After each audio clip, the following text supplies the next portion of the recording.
네, 그럼 이번에는 ETF를 투자하는 게 아주 유리하다. 이런 거는 이제 알았단 말이에요. 그럼 이제 직접적으로 투자가 들어갔을 때 어떻게 효율적으로 싸게 사고 비싸게 파는 것도 여긴 똑같은 거잖아요. 주식과 네. 마찬가지로. 네. 어떻게 이 투자 전략을 세우는 게 필요한지 그거와 관련해서 한번 질문을 드리죠. 네. 기간적인 먼저 설정을 말씀드릴게요. 단기적으로 투자를 했을 땐 저는 지수형 ETF를 투자하는 게 맞다고 생각을 하고 있습니다. 제 생각은. 그 이유는 뭐냐면은 우리나라가 지금 저성장 국가입니다. 저성장 이거 전체 글로벌적으로 봤었을 때 코로나19로 인해서 잠재 성장률이 현재 마이너스, OECD가 마이너스 성장률이 있고 대부분의 국가들이 현재 저성장 국면에 있다 보니까 성장을 한다라는 것은 그만큼 기업의 실적이 많이 올라간다라는 뜻이잖아요. 그러면서 GDP가 결국 올라가야 되는 부분들이 있는 건데 이 저성장으로 인해서 단기 지수의 향방 자체가 박스권에 갇혀질 가능성도 높다고 생각을 합니다. 네. 과거에 코스피 지수가 박스피라고 얘기를 했죠. 그렇죠. 그런 부분들 측면을 봤었을 때 지수형 ETF는 결국은 이 단기적인 측면으로 좀 대응을 하는 게 좋다. 계속해서 가지고 가면은 박스권 장세에서 수익이 안 나오잖아요. 그렇기 때문에 일단 단기적인 측면에서 매매를 대응을 하시는 게 좋다라고 생각을 하고 있고요. 중장기적으로 봤었을 때 만약에 알파를 좀 더 추구를 하겠다 생각을 하면은 저는 여기서 알파라는 거는 뭔지를 좀 설명해 주세요. 벤치마크보다 더 초과 수익을 내겠다. 시장 평균 수익률보다 높게 수익을 내겠다 생각을 하면은 제가 그 생각을 했었을 때는 가치와 성장이 플러스된 산업군, 업종군을 선택하는 게 좋다고 생각을 합니다. 현재 포스트 코로나 이후 이 한국판 뉴딜로 인해서 그린 뉴딜과 디지털 뉴딜 이 양대 산맥이 성장주로 부각을 받았습니다. 근데 다만 지금 계속 올라가다 보면 항상 주가가 올라가다 보면 또 조정이 있기 마련이잖아요. 그 항상 나오는 게 버블 논란이 얘기가 있을 수 있잖아요. 그러한 측면에서 봤을 때 성장주만 갔었을 때는 초과 수익을 얻는 데 부분에서 굉장히 제약이 많을 것 같다. 그만큼 버블기가 있다면 생각하면은. 근데 가치주에 대한 부분들을 또 섞어서 얘기를 하면은 코로나 이후로 떨어졌었을 때 가치주에 대한 부분들을 담아가지고 이 섹터를 중장기적으로 홀딩해서 끌고 갔었을 때는 훨씬 더 성장주의 아웃퍼폼보다 가치주의 아웃퍼폼이 더 좋을 시기도 나타날 수 있거든요. 그러한 측면에서 봤었을 때는 일단 기간적으로 중장기적으로는 성장 업종과 가치 업종이 혼합된 그런 업종을 좀 선택하면 좋을 것 같고요. 제가 생각했을 때 그런 대표적인 업종이 디스플레이라고 생각을 합니다. 네. 디스플레이 업종을 좀 생각하고 있고요. 두 번째 말씀드리고 싶은 거는 기관 투자자가 많이 사용하는 전략 중에 코어 세틀라이트 전략이 있습니다. 코어라는 말은 영어로 핵심이란 뜻이고요. 핵심, 네. 코어는. 그 다음에 세틀라이트는 위성입니다. 코어는 시장 수익률을 따라가게 만드는, 흔히 말해서 지수에 투자를 하는 거고요. 그 다음에 세틀라이트는 알파, 초과 수익을 추구하는 부분에서 위성의 전략을 취합니다. 위성의 전략을 취했을 때 만약에 내가 보수적인 투자자다 하면은 코어와 세틀라이트의 비중을 50대 50으로 가는 경우. 그러니까 지수에 50 정도 두고 세틀라이트에 50을 두는 그 세틀라이트에 있는 기초 자산은 뭐 스타일 ETF가 될 수도 있고 또는 섹터별 ETF, 테마별 ETF. 그러니까 지금 세틀라이트 뭐 이렇게 얘기하시니까 제가 좀 잠깐 이해가 안 되는데, 네. 그러니까 메인 ETF, 그렇죠. 그 다음에 말씀하신 테마나 뭐 이런 형식의 어떤 그 유행을 따르는 예. 어떤 형태의 ETF 이렇게 이해를 하면 될까요? 그렇죠. 하나에 보면은 집중해서 내가 투자하는 거. 하나의 그 바운더리가 굉장히 큰 ETF가 있고요. 끝까지 가져갈 거. 그런 부분들이 하나 때때로 팔고 사고 할 수 있는, 바꿀 수 있는 거. 변두리 ETF 그런 부분들에 생각을 하면 될 것 같고요. 그래서 기관 투자자들이 좀 많이 사용하는 전략이다. 그래서 내가 만약에 좀 더 공격적이다 생각을 하시면 코어의 비중을 낮추고 50% 넣고 세틀라이트가 더 변동성이 더 크고 알파를 추가할 가능성이 높기 때문에 그러니까 변동성이 크다는 얘기죠. 그렇죠. 그 안에 비중을 더 넣고요. 나는 되게 보수적이다. 시장 수익률과 비슷하게 가는 걸 난 좋아한다. 시장이 떨어지면 나도 그만큼 떨어지고. 그럼 코어 자산은 보통 지수형 ETF가 들어가거든요. 90%, 80% 넣고요. 10%는 위성 자산을 넣는 그런 방식으로 기관 투자들이 많이 한다라고 생각하면 될 것 같고요. 두 번째는 방향성 매매 전략입니다. 경기는 수축기가 있고요. 그리고 경기는 확장기가 있습니다. 수축기 때 이제 뜨는 업종들이 있죠. 그게 바로 유틸리티, 음식료, 필수 소비재, 금융 이런 관련 섹터가 뜹니다. 그럼 그 관련 ETF를 좀 수축기 때는 담아가시는 전략을 하시면 될 것 같고요. 코덱스 필수 소비재 또는 코덱스 게임, 타이거 경기 방어. 나는 어떤 섹터가 경기 수축기고 경기 방어 위주의 업종인지 몰라. 그러면 아예 그 자산운용사에서 그런 업종을 편입한 ETF가 타이거 경기 방어 ETF거든요. 그런 ETF를 담으셔도 될 것 같고요. 경기 확장기 때는 산업재 섹터들이 많이 올라갑니다. 그리고 조선, 그다음에 운송, 그다음에 철강, 화학, 에너지 이런 업종들이 많이 올라가거든요. 관련 ETF를 확장기 때는 또 사면 될 것 같습니다. 바로 그런 ETF가 예를 들어서 코덱스 자동차, 뭐 코덱스 운송, 그다음에 타이거 산업재, 타이거 에너지 화학 등 이런 관련 ETF를 담아가시는 전략으로 해서 방향성 매매 전략을 취하시면 좋을 것 같습니다. 지금 뭐 타이거도 약간 말씀하셨는데 그게 이제 메인 코어라고 얘기할 수 있는 이유가 왜 그렇죠? 일단 그 타이거를 지금 말씀드린 거는 이거는 코어라는 비중이 아니라 지금 제가 얘기하는 거 세틀라이트예요. 방향성 매매라고 보시면 될 것 같고요. 우리가 경기가 순환함에 따라서 확장과 수축이 이 패턴이 반복되잖아요. 이렇게 파도처럼 가기 때문에 우리가 확장기 때에는 어떤 세틀라이트의 비중을 좀 더 늘리기 위한 전략을 취했었을 때 앞서 말씀드렸던 민감재 섹터나 산업재 관련된 ETF를 담는 거고, 경기가 지금 계속해서 유동성을 풀지만 유동성 함정 때문에 잠재 성장률은 낮아질 거야. 소비자 주머니에서 돈이 지금 계속 소비를 안 해.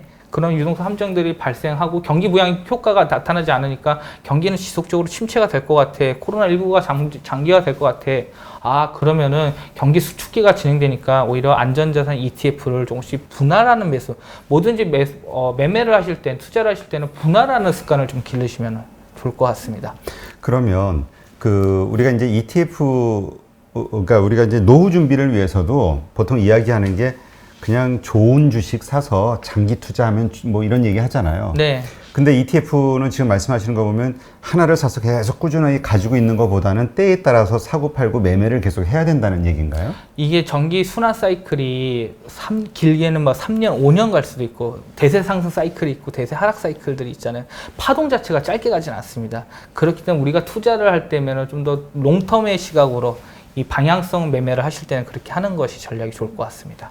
보통 그 롱텀이라고 하면 이제 코어 관련된, 그러니까 메인 ETF가 있고 이제 뭐 변동, 사고 팔고 할 수 있는 ETF가 있다고 했을 때 보통 어느 정도의 기간을 예시를 들을게요. 네.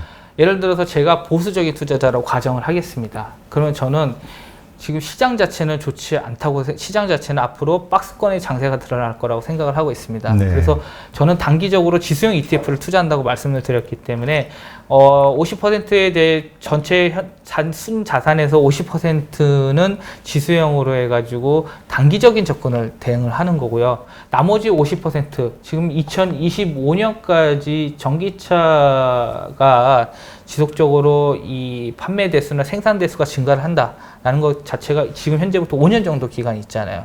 그런 이 성장 업종에 대해서는 이 50%의 비중을 가지고 나서 비중에 대해서 분할 투자를 해가지고, 그리고 제가 보통 고정소득 월급을 받는 사람들은 또 수익이 발생하잖아요. 그러면 그 다음 달에 지수가 빠지거나 이랬을 때 추가로 또 넣고, 그런 걸로 5년 정도, 3년에서 5년 정도 좀 끌고 갈 수 있는 전략을 취하시는 게 좋을 것 같습니다. 네. 그러면 어쨌든 계속해서 ETF 그 어떤 흐름이라든가 이런 거에 대해서 계속 공부를 할 수밖에 없겠네요. 그렇죠. 업종 공부랑 특히 시장 공부를 많이 할 수밖에. 거시경제를, 그러니까 전체 산업 환경을 많이 봐야 될 것 같은데요. 네, 맞습니다. 거시적인 환경이 제일 중요합니다. ETF는.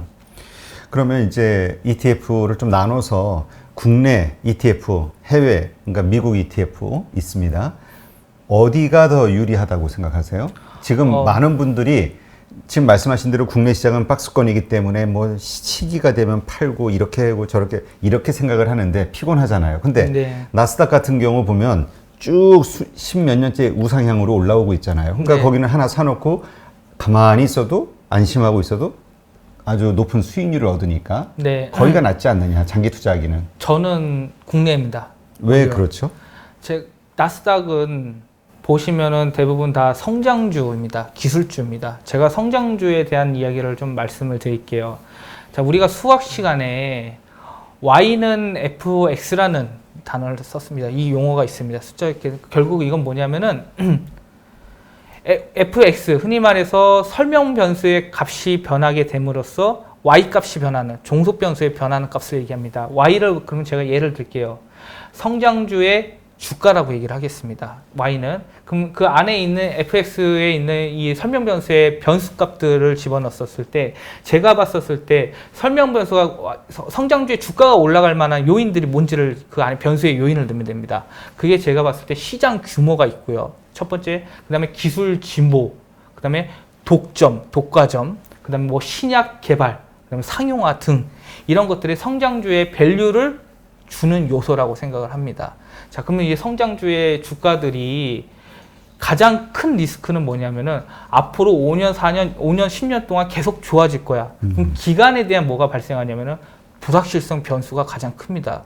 중장기 투자를 하는 데 있어서 별의별 이상한 리스크들이 계속 나올 건데 그런 시간적인 기간에 대한 기간에 리스크가 있다고 하면은 성장주의 밸류는 좀 디스카운트 되는 부분들이 있을 것 같고요. 두 번째 뭐냐면은 성장주는 기대를 갖고 가면은 보통 그 기대에 반영해서 어떤 것들이 나타나게 실적이 증가를 해야 됩니다. 네. 흔히 말해서 우리가 PER을 계산했었을 때는 주가를 EPS로 나눕니다. 근데 PER이 높아졌었을 때 PER을 해소하는 과정은 뭐냐면은 EPS 가격, 분모인 EPS, 주당 순이익인 가격이 올라가야 됩니다. 그럼 그 주당 순이익은 흔히 말해서 이익 많이 내는 거래잖아요.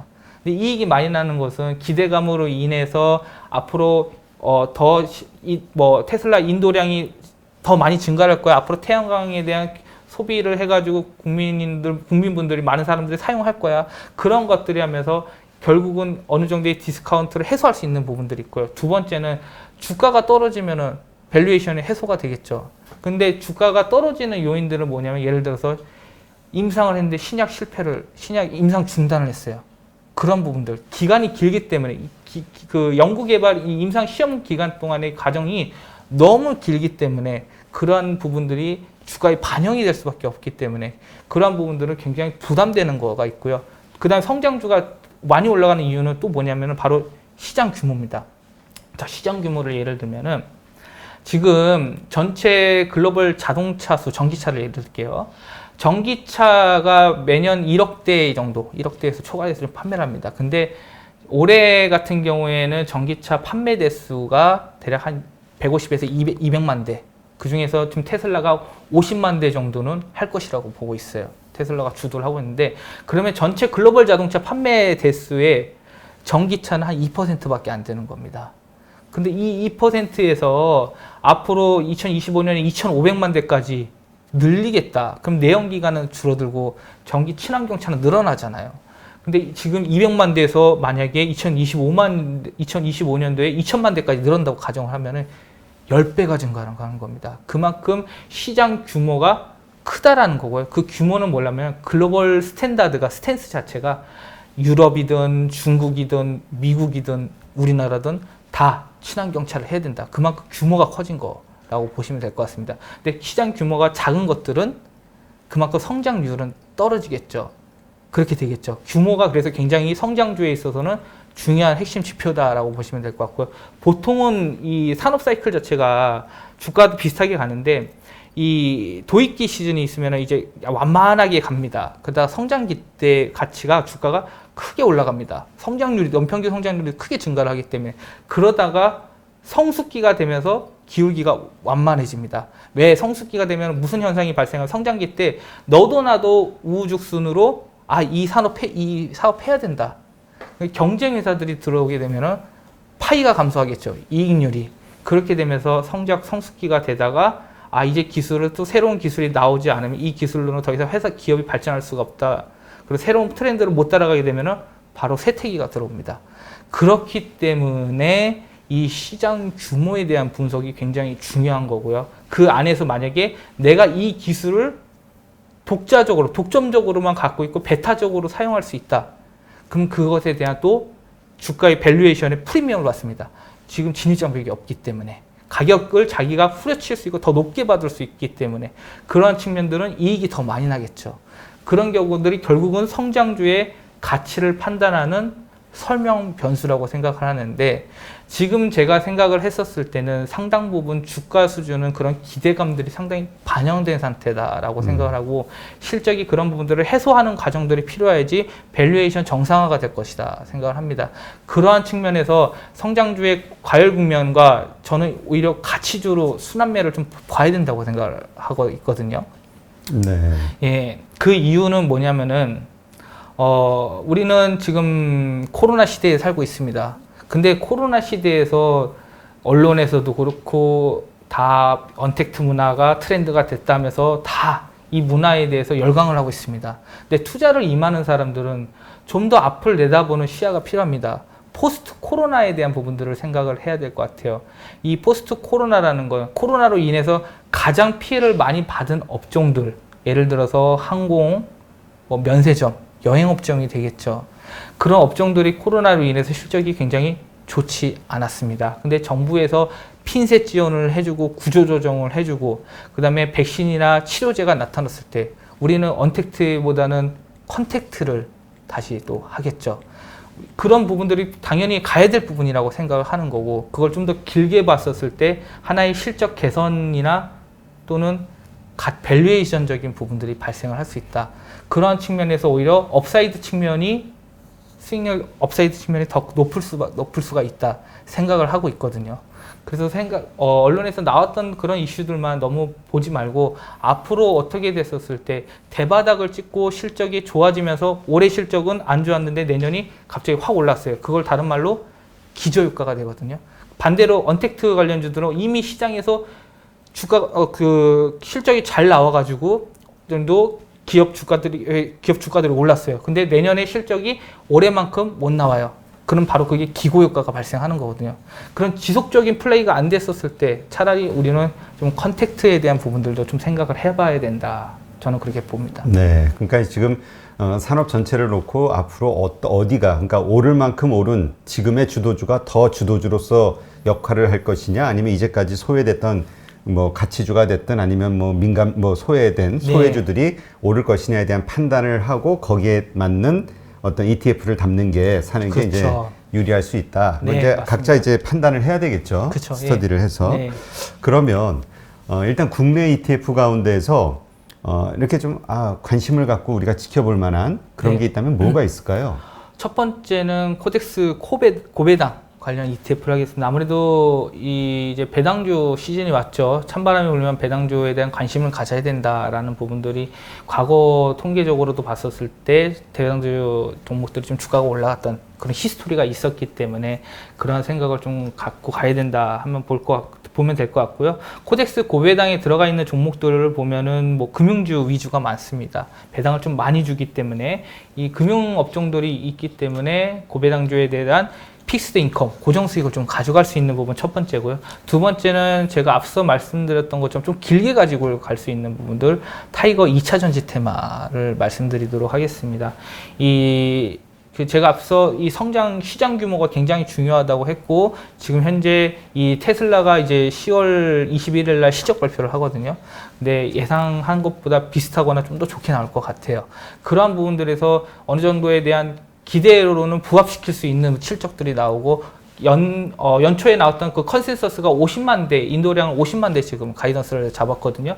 그런 부분들을 부합해가지고 중국 쪽으로 인해서 테슬라 모델 3 매출이 좀 증가를 한다라는 그런 측면들이 있어서 지금 주가가 최근에 좀 많이 빠졌었죠. 배터리 데이 이후로 테슬라 배터리 데이 이후로 좀 2차 전지나 관련주들이 많이 빠졌습니다. 그렇게 봤을 때 또 지금은 오히려 내가 진짜 길게 갈 거다 그렇게 생각했을 땐 타이거 2차 전지 테마도 괜찮을 것 같고요. 제가 앞서 앞서 말씀드렸던 것 중에서는 제가 운송 관련된 거, 운송 업종이 항공주들이 편입이 돼 있거든요. 그러니까 이제까지 좀 소외됐던 거에 관심을 갖고 계시네요. 그렇죠. 그래서 코덱스 운송 이 국내 ETF에서는 이 세 가지 정도 보고 있습니다. 네.